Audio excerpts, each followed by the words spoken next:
Hello guys, Cyrus academy के YouTube channel पर आप सबों का स्वागत है। आप सबों के लिए मैं एक नए वीडियो लेकर आपके सामने उपस्थित हूँ। आज का जो मेरा वीडियो है वह मैट्रिक परीक्षा 2025 से बिहार बोर्ड के लिए है और ये वीडियो ऑब्जेक्टिव प्रश्न उत्तर का है। सामाजिक विज्ञान इतिहास के चैप्टर 3 को लेकर आया हूँ।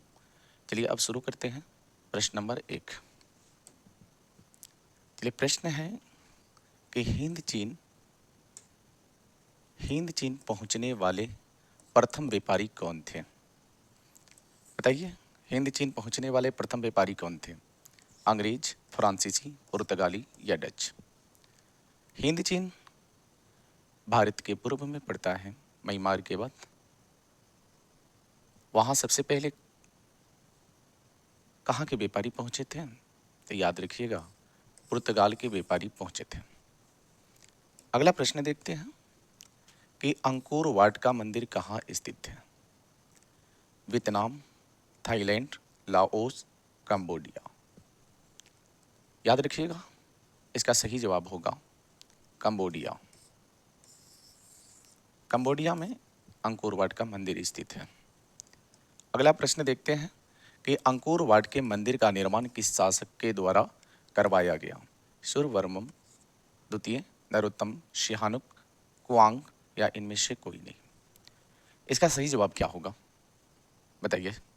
इसका सही जवाब होगा सूर्यवर्मन द्वितीय ने अंकोर वाट मंदिर का निर्माण करवाया था। अगला प्रश्न देखते हैं कि मार्च 1946 में फ्रांस और वियतनाम के बीच होने वाला समझौता किस नाम से जाना जाता है?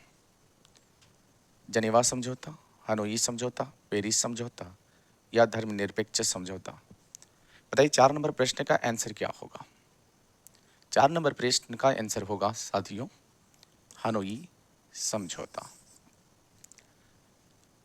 अगला प्रश्न देखते हैं कि हिंद चीन क्षेत्र में कौन से देश आते हैं? क्या चीन, वियतनाम, लाओस? हिंद चीन, Vietnam, Laos, Cambodia, Vietnam, Laos या कंबोडिया, वियतनाम, चीन, थाईलैंड? कौन आता है? इसका सही जवाब होगा कंबोडिया, वियतनाम, लाओस। ये सही है,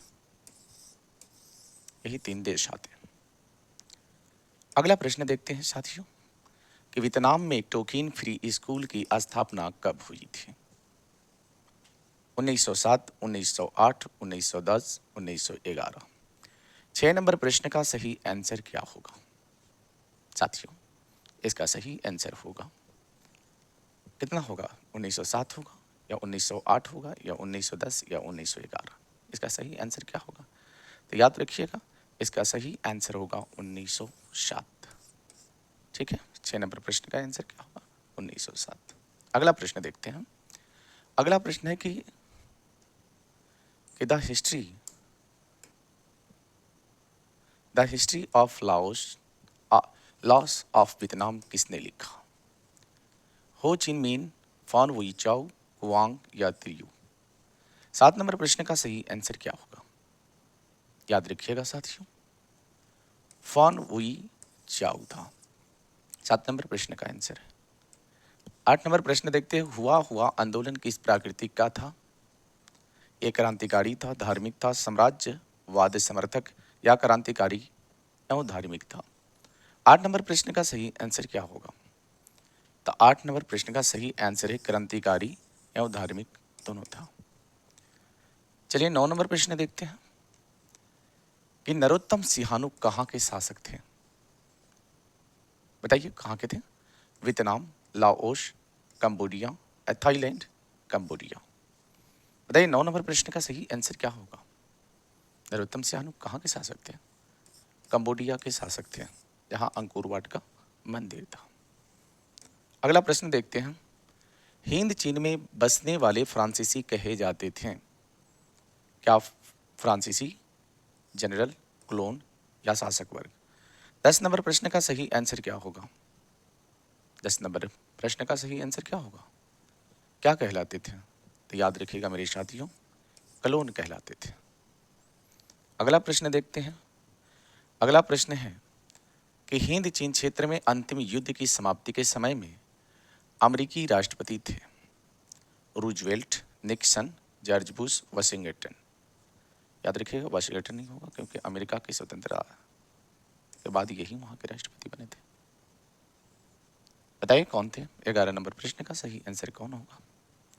तो याद रखिएगा वह थे निक्सन। अब 12 नंबर प्रश्न को देखते हैं कि किस प्रसिद्ध दार्शनिक ने एक अदालत लगाकर अमेरिका को वियतनाम युद्ध के लिए दोषी करार दिया? क्या नाम था उनका? रासेल, हो चिन मिन ने, नरोत्तम सिहानुक ने, या रूसो ने? तो याद रखिएगा वो व्यक्ति था राशेल। ठीक है, अगला 13 नंबर प्रश्न को देखते हैं। 13 नंबर प्रश्न क्या है? हिंद चीन में आने वाले पहले यूरोपियन व्यापारी थे? क्या डच थे, अंग्रेज थे, पुर्तगाली थे, या फ्रांसीसी थे? बताइए 13 नंबर प्रश्न का आंसर क्या है? पहला प्रश्न आज के सेशन में जो था वही इसका आंसर है, पुर्तगाली। ठीक है, अब हम लोग अगला प्रश्न देखते हैं, 14 नंबर प्रश्न। 14 नंबर प्रश्न के प्राचीन काल में वियतनाम पर किस सभ्यता संस्कृति का प्रभाव था? चीन, भारतीय, या जापानी, या मंगोल? 14 नंबर प्रश्न का सही आंसर क्या होगा? तो याद रखिएगा हिंद चीन में प्राचीन काल में चीन का था, चीनी था। अगला प्रश्न देखते हैं, हिंद चीन में कौन राष्ट्र शामिल नहीं था? वियतनाम, लाओस, चीन, या कंबोडिया? तो देखिए वियतनाम शामिल था, लाओस शामिल था, कंबोडिया था, पर चीन उसमें शामिल नहीं था। इसलिए इसका सही आंसर क्या है? यहाँ पर नहीं पूछा गया था, इसलिए इसका सही आंसर है चीन। चलिए 15 नंबर प्रश्न 16 नंबर प्रश्न देखते हैं कि पुर्तगालियों ने कहाँ अपना केंद्र बनाया? मलक्का, अनाम, या तोकिन, या अंकोर वाट? 16 नंबर प्रश्न का सही आंसर क्या होगा? बताइए। मलक्का, या अनाम, या तोकिन, या अंकोर वाट? 16 नंबर प्रश्न का आंसर होगा मलक्का को बनाया था। 16 नंबर आंसर मलक्का। 17 नंबर प्रश्न देखते हैं कि वियतनाम में रहने वाले फ्रांसीसी नागरिक को क्या कहा जाता था? सिलोन, मिलोन, कोलोन, कोई नहीं? बताइए 17 नंबर प्रश्न का आंसर क्या होगा? इससे पहले आया था ये प्रश्न, क्या कहा जाता था? कोलोन। आइए अगला प्रश्न देखते हैं कि इंडो चाइना को किस देश ने अपने उपनिवेश के रूप में विकसित किया? ब्रिटेन, चीन, जापान, या फ्रांस? 18 नंबर प्रश्न का सही आंसर क्या होगा? तो याद रखिएगा फ्रांस ने। अगला प्रश्न देखते हैं कि इंडो चाइना को किस देश ने अपना उपनिवेश के रूप में विकसित किया? ब्रिटेन ने, चीन ने, जापान ने, या फ्रांस ने? 18 नंबर प्रश्न का आंसर क्या था? फ्रांस ने। अगला प्रश्न देखते हैं, फ्रेंच इंडो चाइना की स्थापना किस वर्ष हुई? 1802, 1858, 1883, 1887? बताइए 19 नंबर प्रश्न का सही आंसर क्या होगा? तो साथियों इसका आंसर होगा 1887। चलिए 20 नंबर प्रश्न को देखते हैं। 20 नंबर प्रश्न है कि जिनेवा समझौता कब हुआ? 1946, 1950, 1954, 1960? 20 नंबर प्रश्न का आंसर क्या होगा?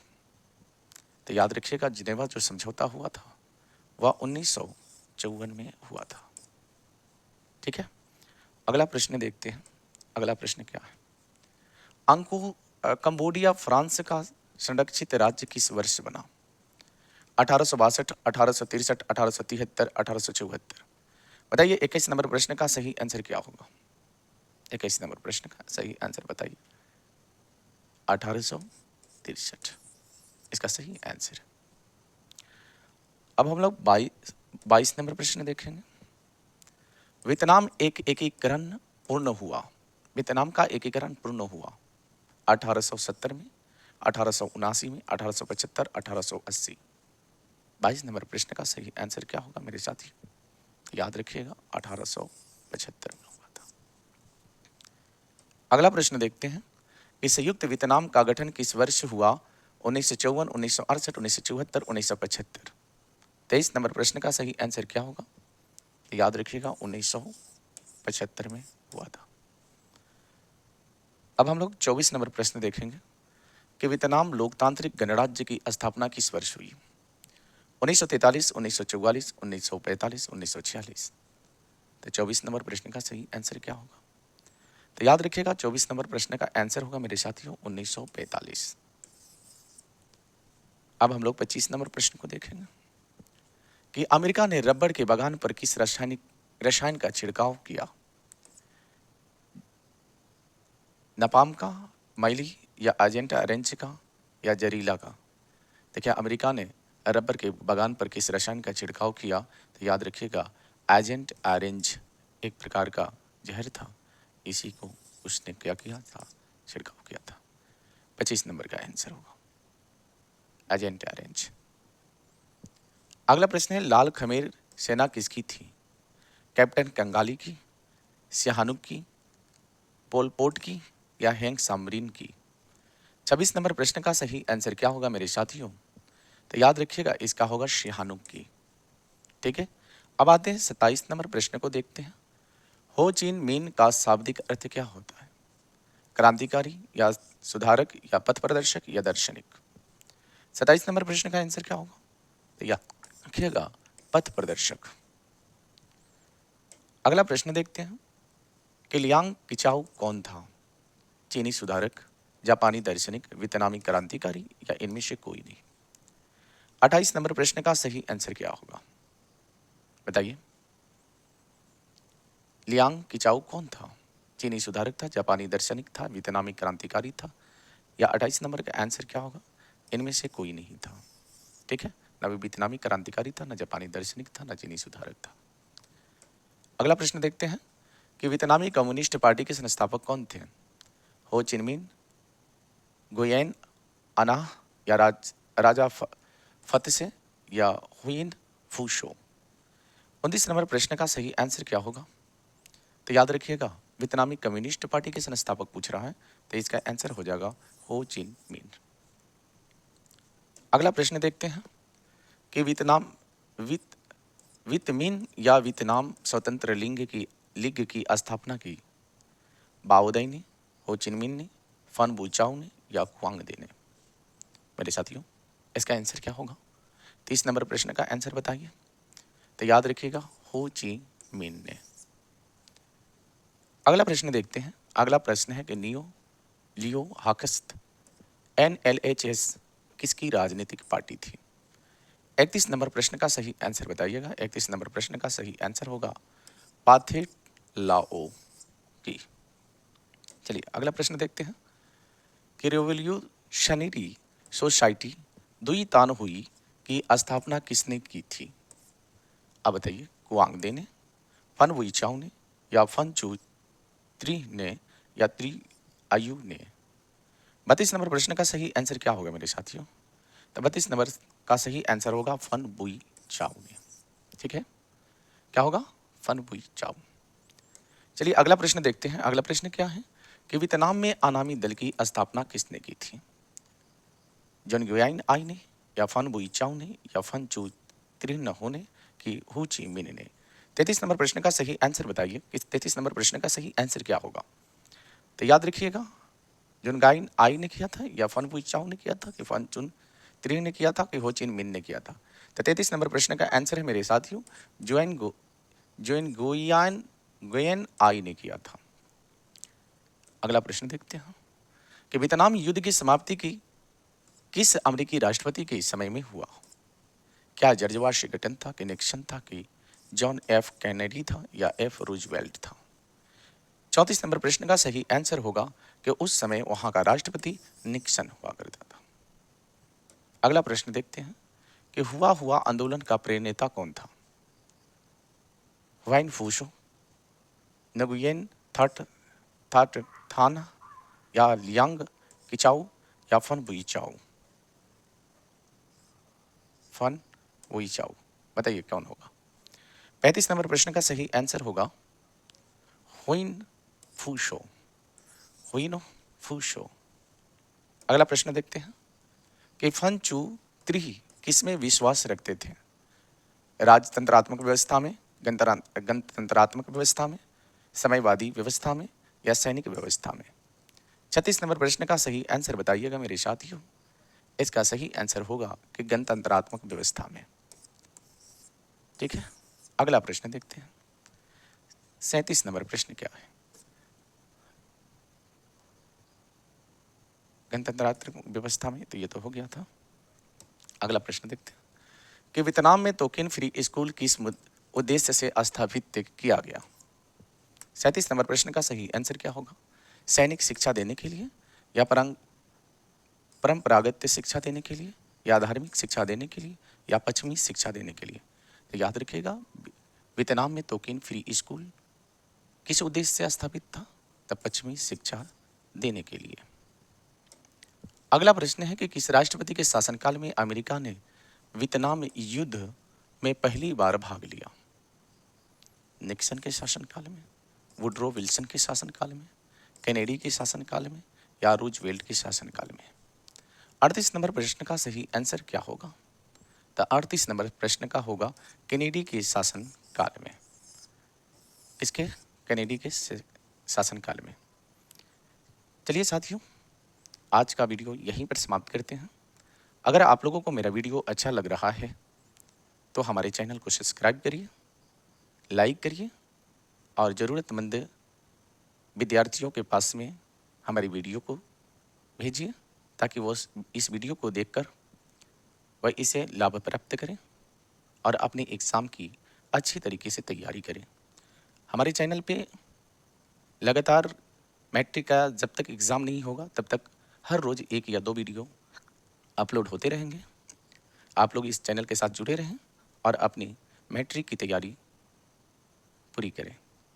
इसी के साथ मैं आप सबसे विदा लेना चाहता हूँ। फिर मिलूँगा अगले वीडियो के साथ। तब तक के लिए दीजिए इजाज़त। जय हिंद, जय भारत।